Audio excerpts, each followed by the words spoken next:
সাহিত্যধারা কর্তৃক আয়োজিত আজকের এই সংবর্ধনা এবং সম্মাননা অনুষ্ঠান 2024। এই অনুষ্ঠানে আমাদের মাঝে সভাপতি হিসেবে উপস্থিত থাকার কথা ছিল আমাদের গোদাগাড়ি উপজেলার সম্মানিত উপজেলা নির্বাহী অফিসার জনাব আতিকুল ইসলাম, কিন্তু উনি দাপ্তরিক ব্যস্ততার জন্য আসতে পারেননি।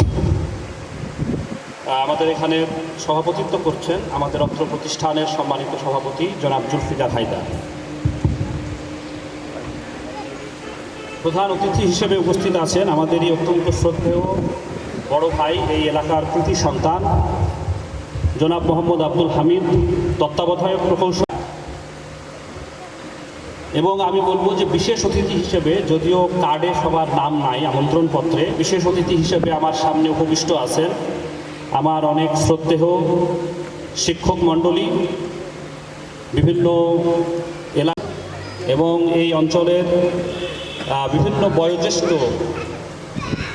মানুষ যারা আছেন, এবং আমার অগ্রজ, আমার অনুজ, অনেক আমার শ্রদ্ধার ভালোবাসার আমাদের বড় ভাই এবং ছোট ভাইয়েরা, এবং এই এলাকার আমাদের অনেক সিনিয়র, আমি সবাইকেই মোটামুটি চিনি, এখন সবার নাম বলা। থানার অফিসার ইনভেস্টিগেশন ভারপ্রাপ্ত আমাদের উনি উপস্থিত আছেন। আমাদের আরেকজন বড় ভাই পুলিশের সাব ইন্সপেক্টর আমাদের উনি উপস্থিত আছেন। এখানে অনেকে আমাদের অনেক বড় ভাইয়েরা আছে, আসলে সবার নাম আমি নিতে পারছি না, আমি দুঃখিত, কিন্তু সবার প্রতি আমার অন্তরের অন্তঃস্থল থেকে শ্রদ্ধা, ভালোবাসা এবং কৃতি সন্তান হিসেবে এবং এই এলাকার মানুষ হিসেবে আমি আজকে কিছু কথা বলার সুযোগ পেয়েছি। আসলে আমি যেটি মনে করি যে এটি সাহিত্যধারা যে আয়োজনটি করেছে, এবং এইরকম প্রতিষ্ঠান আমি আমার অ্যাডমিন সার্ভিসে প্রায় 10 বছর, কিশোরগঞ্জে, ফরিদপুরে, বগুড়ায়, এরকম বিভিন্ন জায়গায়, লাস্ট মাদারীপুরে, এখন ঢাকায় আমি কাজ করছি। তাতে আমার যে অল্প অভিজ্ঞতা হয়েছে, তাতে আমার কাছে মনে হয়েছে এইরকম কালচারাল প্রতিষ্ঠান খুব বেশি একটা নাই, খুবই কম। তো সেই দিক থেকে আমি বলবো যে এই এলাকার, এই গ্রামের স্থল থেকে শ্রদ্ধা, ভালোবাসা এবং কৃতজ্ঞতা জানিয়ে আমি শুরু করছি। আসলে মোটিভেশনাল স্পিচের কথা বলা হয়েছে, কিন্তু এখানে আমার কাছে মনে হচ্ছে যারা আমার সামনে আজ উপবিষ্ট, তাদেরকে বলার মতো বা তাদেরকে জানানোর মতো কোনো আমার পক্ষে সম্ভব না। এবং আমার মনে হয় যে এই জীবন অনেকটা, এখনকার যারা ছেলেমেয়েরা তারা এই পরিবেশটা পাচ্ছে না। ইভেন আমার 2টা ছেলে, আমার টুইন বেবি, তো আমি তাদেরকে নিয়ে খুব মাঝে মাঝে আমার খুব মনোকষ্ট হয় যে আমরা যেভাবে বড় হয়েছি গ্রামে, যেভাবে ছোট, তো সেই পদ্মার তীর স্নিগ্ধ সমীর জীবন জোড়ালে তুমি, তো সত্যি এটা সত্যি বলতে হয়, এটা আসলে কবিতা বা গল্প নয়। তো সেই পরিবেশগুলো আমাদের ছেলেমেয়েরা কিন্তু পাচ্ছে না।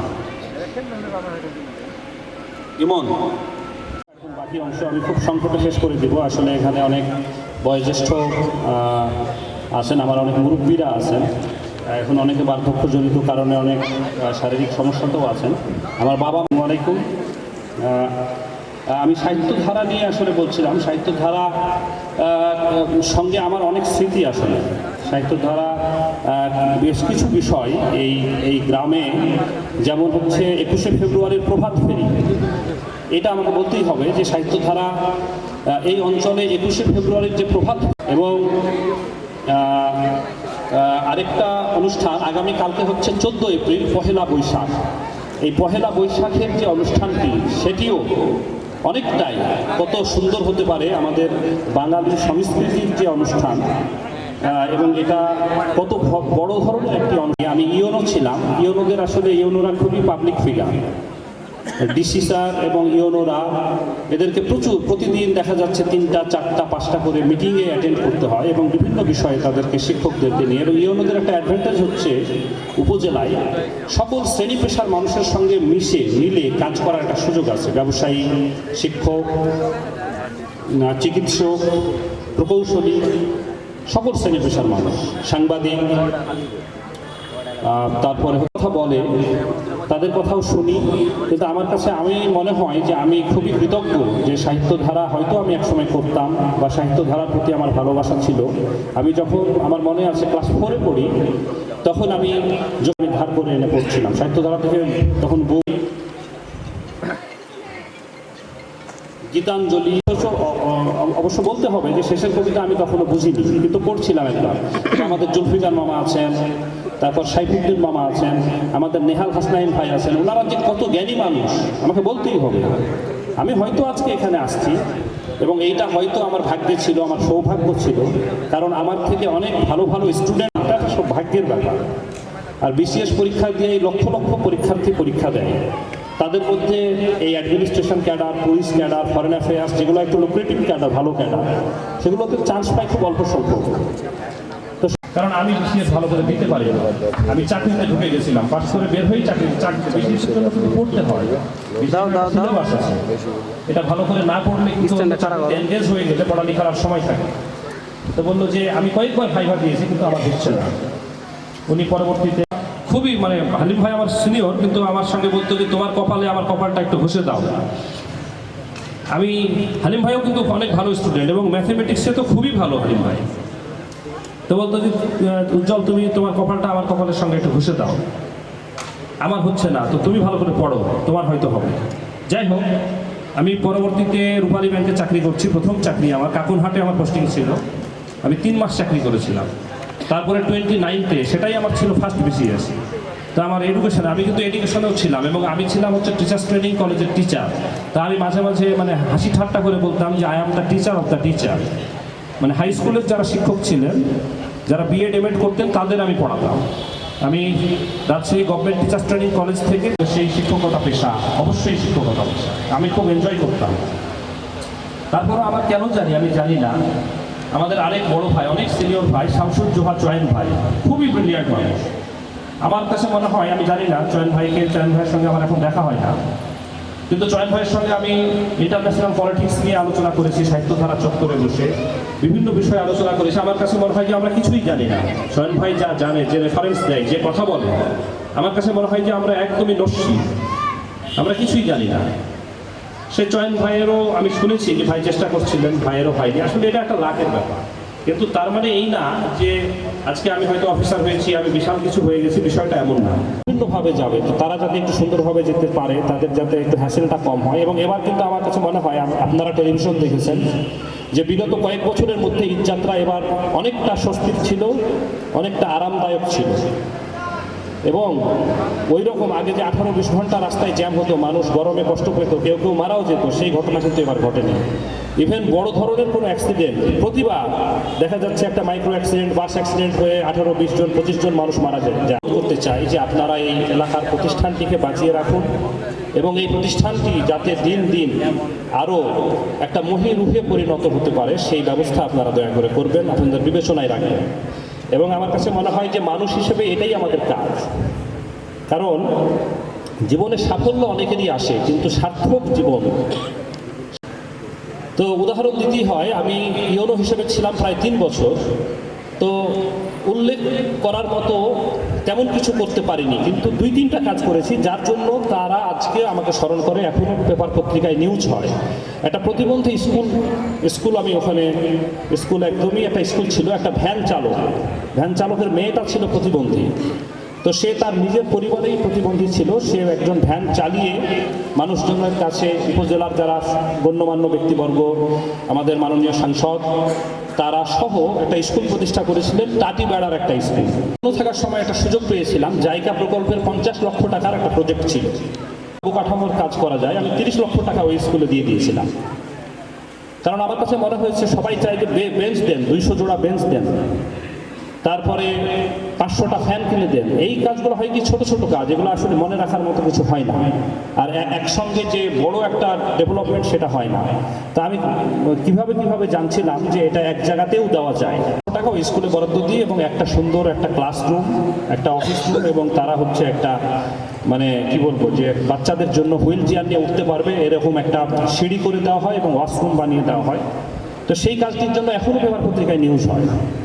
তো আমার কাছে মনে হয় যে এই কাজটা একটা স্মরণীয় কাজ ছিল আমার। আসলে এক জীবনে অল্প সময়ে তো খুব বেশি কাজ করা যায় না, এবং একটা এলাকায় গেলে সেটা চিনতে, জানতে, সেখানকার মানুষ জানতে, পরিস্থিতি, রাজনৈতিক অবস্থা জানতেই কিন্তু অনেক সময় চলে যায়। যাই হোক, তো আমি সাহিত্যধারার বিষয়ে বলবো যে এটা আমাদের প্রতিষ্ঠান, আপনাদের প্রতিষ্ঠান। সাহিত্যধারায় এসে কেউ ক্ষতিগ্রস্ত হয়েছে এটা আমি কখনোই মনে করি না। যদি কেউ মনে করে থাকেন তাহলে হয়তো তার চিন্তার দৈন্যতা আছে, কারণ সাহিত্যধারা করে মানুষ উপকৃত হয়েছে এবং উপকৃত হয়। আমি যদি বলি আমি তার প্রমাণ। আমিও তো যান জীবন দিয়ে সাহিত্যধারা করেছি, মন প্রাণ দিয়ে সাহিত্যধারা করেছি। আমাকেও কখনো কখনো বাড়ি থেকে বলা হয়েছে যে এত সময় নষ্ট করছিস, পড়ালেখা কর, তোর তো রেজাল্ট খারাপ হবে।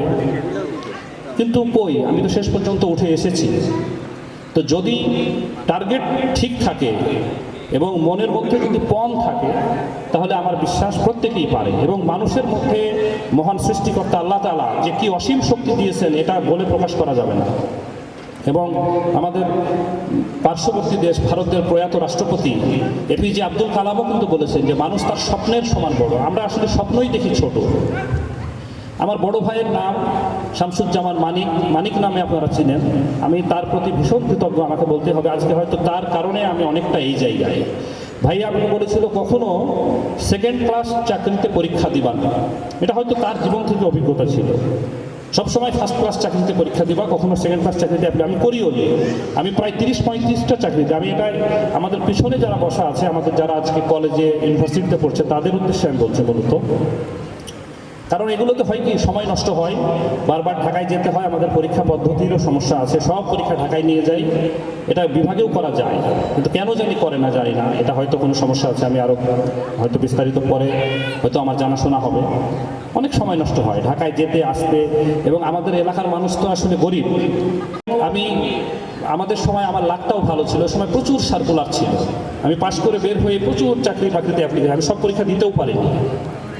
তো যাই হোক, চাকরি হয়ে গেলে একজন কর্মচারী, আমার কাছে মনে হয় যে চাকরিটা করার খুব বিশেষ দরকার না। মানুষ যদি সচেতন হয়, মানুষ যদি তার টার্গেট ফিক্স হয়, অনেক উদ্যোক্তারা কিন্তু, আমরা আজকে যে আইমান সাদিকের নাম বলতে পারি, তারপর হচ্ছে মুঞ্জেরিন শহীদের নাম বলতে পারি, এরা তো কেউ চাকরি করে না, কিন্তু এরা কিন্তু বলা যায় যে ফেমাস সব উদ্যোক্তা, কিন্তু এক একজন বড় বড় উদ্যোক্তা।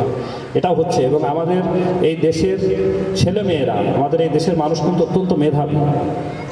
তারা কিন্তু বিদেশের বিভিন্ন বিশ্ববিদ্যালয়ে, আমাদের এখানে হাসিব আছেন আমাদের ছোট ভাই না, তারা বিদেশের বিভিন্ন বিশ্ববিদ্যালয়ে গেস্ট টিচার হিসেবে তারা গেস্ট স্পিকার আছেন, লেকচার দিয়ে আসে। বিদেশের বিভিন্ন ইউনিভার্সিটি তাদেরকে নিয়ে যায়। আমাদের ছেলেমেয়েরা লক্ষ লক্ষ ছেলেমেয়ে এখন কানাডা, আমেরিকাতে যাচ্ছে, মাইগ্রেশন করে যাচ্ছে। তারা ডাইরেক্ট পিএইচডি করতে যাচ্ছে, এমএস করছে, মাস্টার্স করছে, তারা যাচ্ছে। সুতরাং আমরা কিন্তু সেদিক থেকে পিছিয়ে নাই।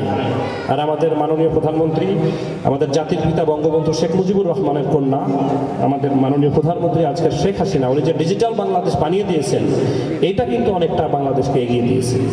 এটা হয়তো আমরা সরাসরি চোখে দেখছি না, কিন্তু এটা আজকে না দেখারও কিছু নাই।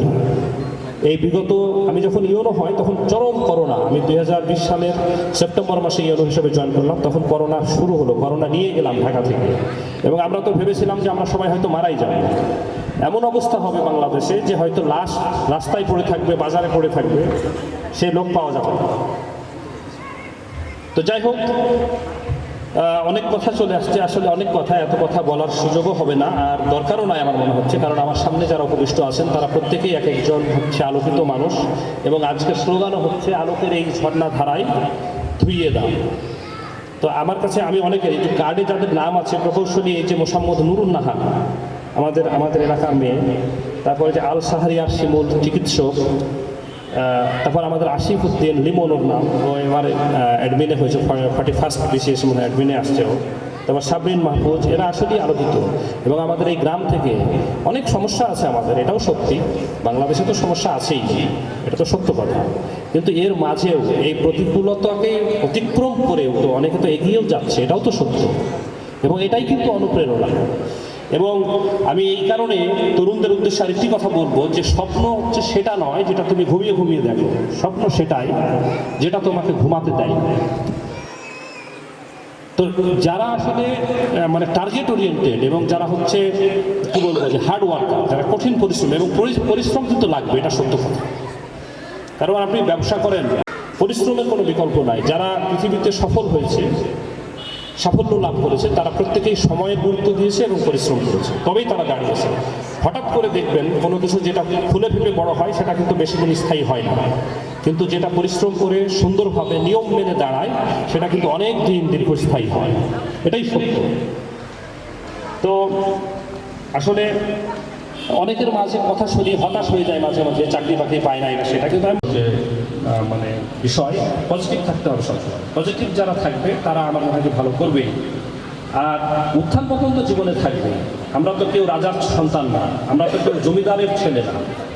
সুতরাং এই উপমহাদেশ প্রায় 200 বছর ব্রিটিশদের শাসনে আমরা তো শাসিত হয়েছি। আমরা তো সত্যিকার অর্থে যে একটা স্বাধীন ভূখণ্ড পাওয়া, এই দেশকে শাসন করা, সেটা তো আমরা অনেক পরে পেয়েছি। তারপরেও আমি মনে করি বাংলাদেশের আজকের যে অগ্রযাত্রা সেটা সত্যি বিস্ময়কর। আমাদের মাঝখানে প্রায় 30-35 বছর সামরিক শাসন, বিজাতীয় শাসন, গণতন্ত্রহীনতা এসব গেছে, তারপরেও আজকে যে আমরা যে অবস্থা, আমাদের পদ্মা ব্রিজ, এই পদ্মা ব্রিজ দক্ষিণবঙ্গের যে কত প্রায় 21 টানা 3 ঘন্টায় বরিশালে যাওয়া যায়, চিন্তাও করা যায় না, খুলনা যাওয়া যায়, বাগেরহাট যাওয়া যায়, এবং এই যোগাযোগ কিন্তু উন্নয়নের পূর্ব শর্ত, এবং এটার কিন্তু জাতীয় অর্থনীতিতে একটা বড় ইম্প্যাক্ট আছে। সুতরাং আমাদের উন্নয়নও কিন্তু কম না। একটা বিষয়, আমাদের মানুষ বেশি, এটা সত্য।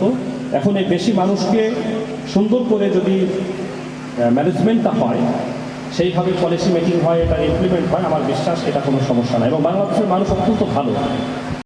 সমস্যা দুইটা, একটা প্রকট হচ্ছে, একটা হচ্ছে মাদক, যেটা হচ্ছে খুবই জর্জরিত করছে। তো আজকে ইউনো নাই, ইউনো থাকবে যে মাদকের ব্যাপারে আপনারা একটু শক্তভাবে দেখেন। মাদক সেবী এবং মাদক ব্যবসায়ী, এটার বিষয়ে কোনো ছাড় নাই। এটা আমাদের জাতিকে ধ্বংস করে দিচ্ছে, আমাদের ইয়াং জেনারেশন, আমাদের প্রতিটা মায়ের। আমি যখন ইউনো ছিলাম, যদি কোনো মা এবং স্ত্রী, ওয়াইফ আমার কাছে অভিযোগ দিত, আমি ডাইরেক্ট জেল। মা কখনো মিথ্যা কথা বলতে পারে না, এবং স্ত্রীও কিন্তু সাধারণত স্বামীর ব্যাপারে মিথ্যা কথা বলে না, দু একটা কেস ভিন্ন হতে পারে, আমি জেল দিয়ে দিতাম। তো আপনারা এটা শক্তভাবে দেখেন। এবং জুয়ার কিছু আসর বসে, আমি শুনি এখানে এসে লক্ষ লক্ষ টাকার জুয়া খেলা হয়। ভালো কাজে মানুষ টাকা পায় না, কিন্তু জুয়া খেলতে লক্ষ লক্ষ টাকা পাওয়া যায়। তো এই বিষয়গুলোকে আপনারা শক্তভাবে দেখেন। বাধা আসবে, ভালো কাজ করতে গেলে বাধা আসবে, কিন্তু আবার একটা শুভ শক্তিও আছে যারা আপনাদেরকে কিন্তু সাপোর্ট দেবে, এটা আমি বিশ্বাস করি। এবং যারা ভালো কাজ নিরন্তর করছে, যারা কি বলবো, যে ভালোর পথের যাত্রী, অবিরাম যাত্রী, তারাই কিন্তু শেষ পর্যন্ত জয়ী হবে, এটাই আমি বিশ্বাস করি, এবং এটাই হয়। আর আরেকটি বিষয় বলবো, অধ্যাপক আব্দুল্লাহ আবু সাঈদের একটা বই পড়েছিলাম অনেকদিন আগে, এখন পড়ালেখা কম হয় দাপ্তরিক ব্যস্ততার জন্য, আমার আশাবাদ। তো উনি একটা কথা বলছেন, আব্দুল্লাহ আবু সাঈদ, আমাদের বিশ্ব সাহিত্য কেন্দ্রের প্রতিষ্ঠাতা, সেটার স্লোগানটাও ছিল আলোকিত মানুষ চাই। আমার খুব ভালো লাগেছিল, আমি সেটাও করতাম ইউনিভার্সিটিতে পড়ার সময়, সেই কাজটাও করতাম, বই পড়া কর্মসূচিতে আমি অ্যাটেন্ড করেছিলাম। তো উনি বলছেন যে বাংলাদেশে আসলে কোনো সমস্যা নাই, বাংলাদেশের সমস্যা হচ্ছে দুইটা, একটা হচ্ছে মানুষ কিছুটা বেশি, তো এটাও সমস্যা না, মানুষের সমাধান করা যায়, মানুষ তো সমস্যা না, মানব সম্পদ, এই সম্পদকে যদি প্রপারলি কাজে লাগানো যায় সেটাও দেশের জন্য সম্পদ। প্রবলেম একটা, সেটা হচ্ছে ব্রিটিশকে একবার প্রশ্ন করা হলো যে হোয়াট ইজ প্যাট্রিয়টিজম, দেশপ্রেম।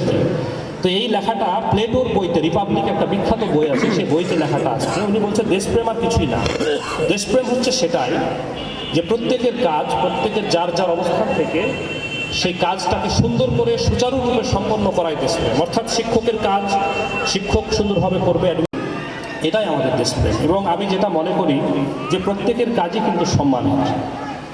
একজন রিক্সা চালকেরও দরকার আছে, না হলে আমি এখান থেকে ওখানে কিভাবে যাব। একজন ড্রাইভার, আমার যে ড্রাইভার গাড়ি চালায়, সেই ড্রাইভারটাও কিন্তু সম্মানের। প্রত্যেকের, এই বাংলাদেশ হচ্ছে আমাদের দেশ, এই দেশে আমরা জন্মেছি, আমরা যেখানেই যাই, হয়তো অনেকে বিদেশে যে সেটেল হয়ে যাচ্ছেন মনে করছেন যে আমি তো বিদেশ চলে গেছি, আসলে না, আপনি তো সবাইকে নিয়ে যেতে পারছেন না, আপনার তো 14 গোষ্ঠী এখানেই পড়ে আছে, তাদের কি হবে, আপনি না হয় গেলেন। সুতরাং নিজের দেশের উন্নয়ন, নিজের দেশের শান্তি, বাংলাদেশ যাচ্ছে এই স্টেবিলিটি যদি শুরু থাকে, আর কিছুই লাগবে না। তাহলে 41 সালে সত্যি আজকে মেট্রো রেলে যখন ঢাকায় উঠি, তখন মিরপুর 10 থেকে মতিঝিল যেতে লাগে মাত্র 25 মিনিট।